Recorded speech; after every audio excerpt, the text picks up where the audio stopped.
Au nom du Père et du Fils et du Saint-Esprit. Amen.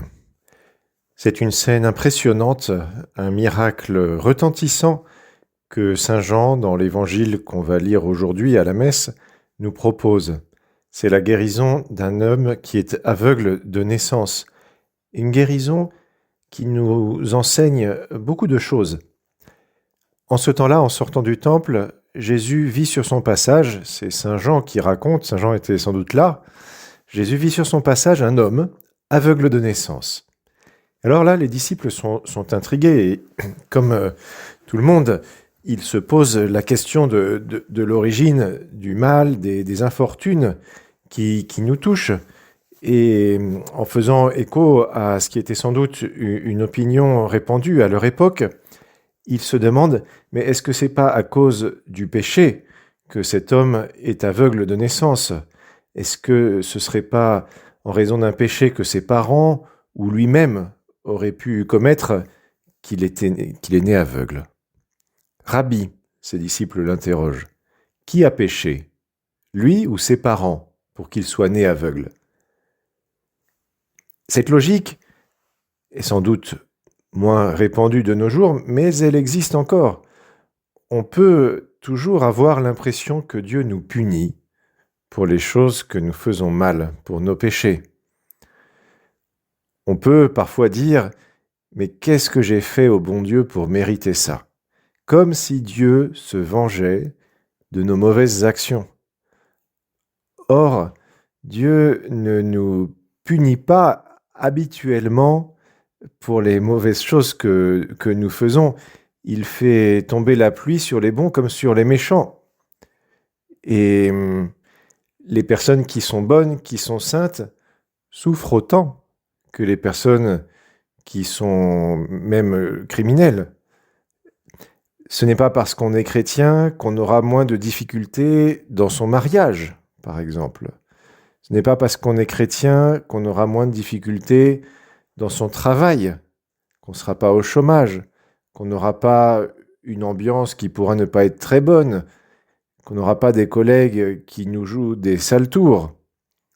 Voilà, ce n'est pas parce qu'on est chrétien qu'on évite les difficultés de la vie. Les difficultés de la vie ne sont pas une punition pour les gens qui seraient mauvais et dont les personnes qui seraient bonnes seraient dispensées.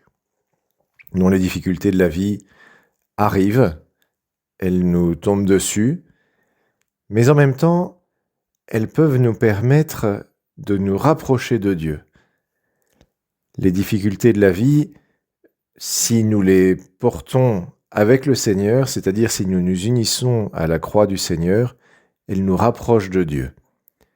Voici ce que Jésus va répondre donc à la question « Rabbi, qui a péché, lui ou ses parents, pour qu'il soit né aveugle ?» Ni lui, ni ses parents n'ont péché, mais c'était pour que les œuvres de Dieu se manifestent en lui. Ni lui, ni ses parents n'ont péché. Voilà, Dieu n'a pas puni le péché de quelqu'un en rendant cette personne aveugle.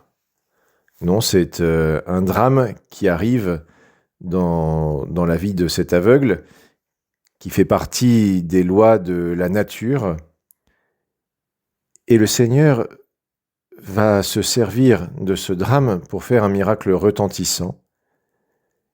Et il nous apprend que nous pouvons affronter les difficultés en étant très proches de lui, en nous unissant à lui qui porte sa croix. Et d'ailleurs, le temps de Carême est un moment particulier pour nous préparer à cela, au Vendredi Saint, à la Passion du Seigneur, où nous verrons Jésus, nous te verrons, Seigneur, prendre ta croix pour chacun de nos péchés, souffrir, supporter les coups de la flagellation, les moqueries, l'abandon, les couronnes d'épines, les souffrances.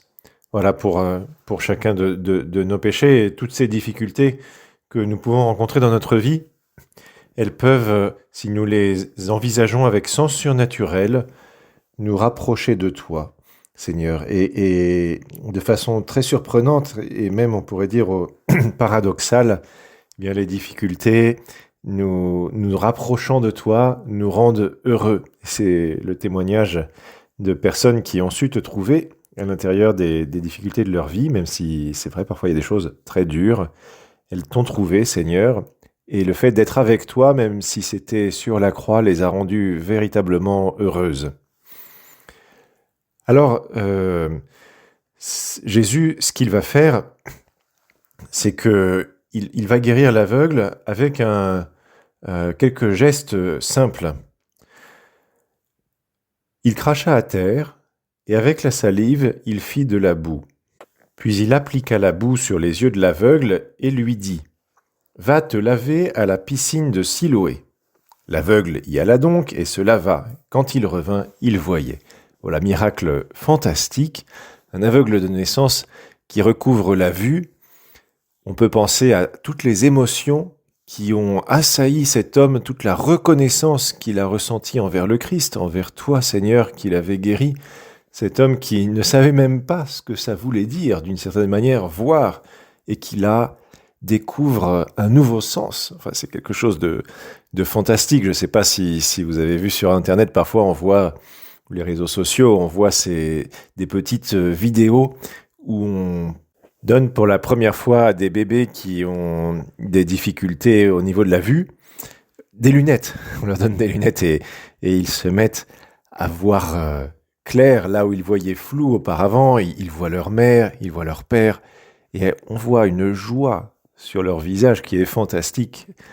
Alors, pensons à cet aveugle de naissance qui non seulement découvre la vision, mais en plus va pouvoir changer de vie. C'était un mendiant, mais là, il va sans doute pouvoir travailler. Il va peut-être pouvoir rejoindre ses parents, vivre avec eux, peut-être se marier s'il ne l'était pas. Bref, le Seigneur a mis une grande joie dans le cœur de cet homme. Et ce que Jésus a fait, c'est qu'il a utilisé des gestes simples, concrets, qui nous rappellent les sacrements. Dans les sacrements, comme là, Jésus utilise de la boue puis lui dit « va mettre de l'eau sur tes yeux », dans les sacrements, il y a un élément matériel. Par exemple, dans le baptême, c'est l'eau qui vient nettoyer le baptisé et qui symbolise, qui exprime la guérison intérieure de l'âme, qui exprime ce qui se passe de façon invisible. Dans les sacrements, ce qui est matériel exprime de façon visible ce qui se passe de façon invisible, qui est, dans le cas du baptême, l'âme qui est complètement nettoyée de toute forme de péché, de tout péché. Et là, on voit Jésus agir de façon très humaine. Il lui fait une sorte de collyre, de remède avec de la boue, et il lui dit « va te nettoyer ». Et l'aveugle, c'est impressionnant parce que il y va. Cet aveugle se dit « non mais, ne se dit pas, pardon, je vais avoir l'air... Pourquoi est-ce qu'il me met de la boue sur les yeux ? Pourquoi il faut que j'aille à la piscine de Siloé ? Et puis c'est compliqué parce qu'il y voit rien, il sait peut-être pas comment faire. Il va devoir demander son chemin, demander à quelqu'un de l'accompagner, etc. Et cet aveugle, il fait confiance. Il a confiance en Jésus et il va se laver. Et à la fin, il voit. Seulement à la fin. Alors, bien nous aussi, nous sommes pendant le carême, et c'est un moment où nous pouvons spécialement laver notre âme. Et peut-être que nous n'en avons pas envie. Nous pouvons laver notre âme en particulier par la confession. Peut-être que nous n'en avons pas envie. Mais après la confession, comme l'aveugle, nous découvrons que nous voyons mieux dans notre cas, ou que nous recouvrons la vue si nous étions même morts spirituellement, que nous retrouvons la vie,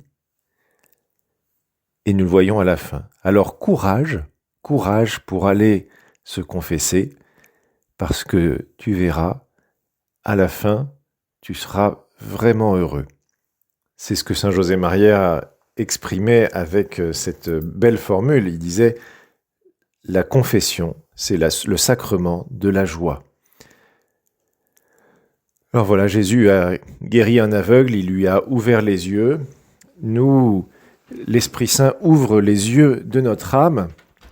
Il nous aide, il nous guérit, et pendant tout ce carême en particulier, toutes les pratiques de pénitence que nous pouvons avoir, l'aumône, le jeûne sous toutes ses formes, l'expiation, la mortification, toutes ces pratiques ont pour but de nous faire ouvrir les yeux de notre âme. Et sur ce chemin qui parfois est difficile parce que voilà, on n'ose pas, etc. Enfin bref, nous avons le secours de la Vierge Marie qui est là et qui intercède sans cesse pour nous.